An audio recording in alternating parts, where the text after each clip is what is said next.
Capítulo 12. O retorno do jovem príncipe. Na manhã seguinte, partimos cedo, impressionados com a imensidão que se abria diante de nós. Apesar da secura, a paisagem tinha seus encantos, talvez porque levássemos conosco o desejo de admirá-la. Distraidamente, o jovem príncipe afagava asas que se aninharam em seu colo. Eu podia perceber que alguma coisa o preocupava, mas respeitei seu silêncio. Depois de algum tempo, ele disse: "Eu não quero ser uma pessoa séria." "Que ótimo!" respondi. "Mas eu vou crescer", continuou ele. "Sim, certamente", concordei. "Nesse caso, como posso crescer sem me tornar uma pessoa séria?" perguntou ele, revelando o que o preocupava. "Boa pergunta", disse eu. Tão boa, na verdade, que nunca encontrei uma resposta adequada para ela. Quando somos jovens, saímos pelo mundo, um mundo muito diferente daquele onde vivíamos com os nossos pais. Pelo menos para os felizardos entre nós que ouviram contos de fadas e histórias de príncipes e castelos encantados. Então, começamos a encontrar egoísmo, incompreensão, agressividade e falsidade. Tentamos nos defender e preservar nossa inocência, mas a injustiça, a violência, a superficialidade e a falta de amor continuam a nos assombrar. E nosso espírito, em vez de espalhar luz e felicidade ao redor, começa a se recolher e se ocultar no fundo de nós. E chega um momento em que o mundo com o qual sonhamos em nossa juventude começa a tremer diante do avanço implacável da realidade. Existem aqueles que, neste ponto, descartam seu tesouro de sonhos e ancoram suas vidas na segurança ilusória do pensamento racional. Viram indivíduos sérios, que adoram números e rotinas, que, por sua vez, lhes dão uma aparente segurança. Entretanto, como a segurança nunca é abrangente, eles jamais conseguem ser felizes. Então começam a acumular posses, mas sempre há algo faltando. Possuir coisas não os tornam felizes, pois os afasta da simples existência. Eles valorizam os meios e não os fins. Então, porque se isso não faz com que sejam felizes, os adultos dedicam a maior parte do tempo a obter mais coisas? Perguntou o jovem príncipe sensatamente. Pensar que a felicidade depende de se possuir alguma coisa é uma autoilusão reconfortante. Como depende de ter, não de ser, buscamos algo que está fora de nós. Assim, não precisamos olhar para o nosso interior. De acordo com essa forma de raciocínio, podemos ser felizes sem mudarmos nossa maneira de ser. Basta obter isto ou aquilo. Mas as pessoas se dão conta dessa ilusão? Perguntou o jovem príncipe, achando difícil acreditar que a humanidade pudesse ser tão cega. O que acontece, meu jovem amigo, é que a nossa sociedade multiplicou tremendamente a quantidade de coisas que podem ser adquiridas. E enquanto não obtêm até a última delas, as pessoas não percebem que tomaram caminhos errados. Elas se agarram a qualquer possibilidade, por menor que seja, contanto que isso signifique não ter de mudar.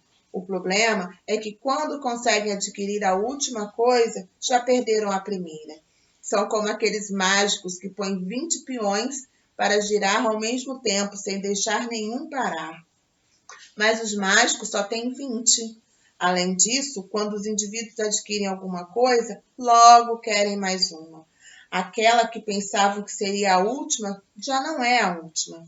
Então, passam o resto da vida nessa busca infrutífera, pulando de uma coisa para outra, como se fossem pedras no fundo de um rio que eles jamais conseguirão atravessar. Aqueles que buscam posse, geralmente, estão atrelados ao futuro. Nunca aproveitam o presente, pois toda a sua atenção está focada em uma coisa que deve acontecer em seguida. O que eles deveriam fazer? Perguntou meu jovem amigo, acariciando asas. Apenas mergulhar na realidade da existência e se deixar levar pela corrente. Devem se concentrar em viver, sentir e amar cada momento, sem ficarem tão obcecados com o objetivo final da viagem. Afinal de contas, o sentido da existência é exatamente sentir. Quando os obstáculos se apresentam, suas formas podem ser adaptadas para outras formas, permitindo que as pessoas reafirmem sua essência e sigam seu caminho, assim como um rio modifica a forma de seu leito enquanto segue seu curso. O mais importante é estar plenamente vivo, com os sentidos receptivos e com a capacidade para amar, aproveitar a vida e criar, aqui e agora, sem ficar atrelado ao passado nem ao futuro.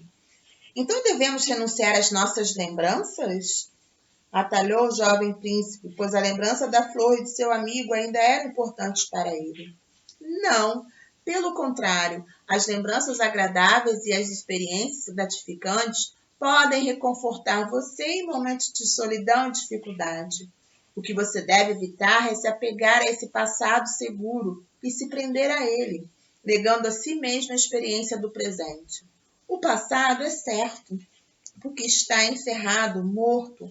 Mesmo assim, existem aqueles que preferem a calma e a segurança da morte às incertezas da vida, com suas possibilidades alternadas de sofrimento e alegria. Após alguns momentos, acrescentei: outro modo de fazer as lembranças conspirarem contra sua felicidade presente é querer sentir a mesma coisa de novo. Isso nunca irá acontecer. Assim como a água de um rio nunca mais é a mesma. As situações da vida nunca se repetem. Mas é incrível como tantas pessoas caem na armadilha de tentar reviver as mesmas experiências. Essa atitude as impede de aproveitar as experiências novas, tão ou mais agradáveis que as passadas. Nisso lembram os animais que retornam ao lugar onde encontraram alimento, antes até morrerem de fome, simplesmente porque não querem procurar um pouco mais. Permanecemos em silêncio por um bom tempo, mergulhados em nossos pensamentos. Um dos méritos menos valorizados de uma paisagem é que ela sempre mantém uma respeitosa distância. Quando o jovem príncipe falou, suas palavras me surpreenderam. Obrigado, disse ele. Por que você está me agradecendo? Perguntei. Porque você me salvou da infelicidade. Como assim? Indaguei. Bem, eu estive pensando sobre o que você falou, descobri que havia um pensamento enraizado em minha mente. Era o seguinte: eu nunca seria realmente feliz se não encontrasse um amigo como o meu piloto perdido. Esse pensamento contém os 3 obstáculos que você mencionou antes. Primeiro, a necessidade de alguém como ele, que me faria ignorar outras pessoas diferentes, mas também dignas e interessantes.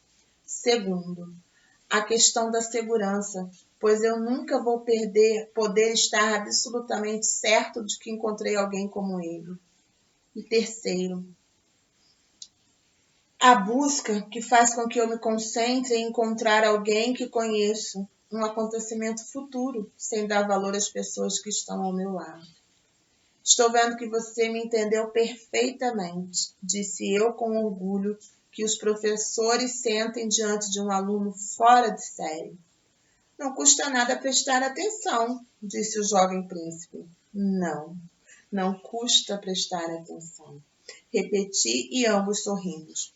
Silenciosamente, notei algo na expressão dele que ainda ligava tristeza em seu passado, mas decidi esperar para descobrir o que era. Enquanto o carro avançava alegremente pela rodovia, como se essa fosse um longo riacho petrificado, senti que minha ansiedade para chegar estava desaparecendo e que eu estava começando a saborear cada momento da jornada. O retorno do jovem príncipe.